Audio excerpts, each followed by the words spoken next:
राज्याची आर्थिक स्थिती बिघडली। लाडक्या बहिणींच्या मतांची किंमत लवकरच 1500 वरून 500 रुपये होणार। संजय राऊतांचा हल्लाबोल।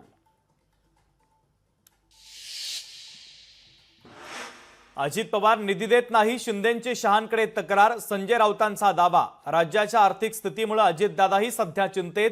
राऊतांचं वक्तव्य। धनंजय मुंडेंकडून मला वाल्मिक कराडच्या एन्काउंटरची ऑफर। मुंडेंनाच वाल्मिक कराड नको होता। निलंबित पोलीस अधिकारी रणजित कासलेचा नवा दावा। बीडपेक्षा सिंधुदुर्ग जिल्ह्यामध्ये दहशतीची मोठी परिस्थिती। सिद्धिविनायक बिडवलकर अपहरण हत्या प्रकरणात वरून वैभव नाईकांचं वक्तव्य। कायदा सुव्यवस्थेचा बोजवारा उडाल्याचा वैभव नाईकांचा खळबळजनक आरोप।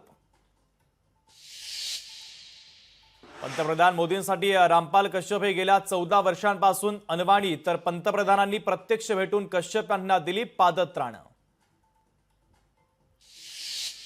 बॉलिवूड अभिनेता सलमान खानला धमकी देणारा आरोपी गुजरातच्या वडोदरामधील रहिवाशी चौकशीला हजर राहण्यासाठी पोलिसांची आरोपीला नोटीस।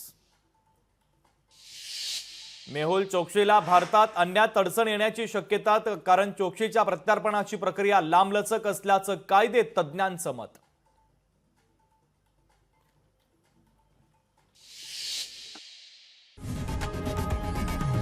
लोकशाही मराठी ऐका, पहा, जागरूक रहा।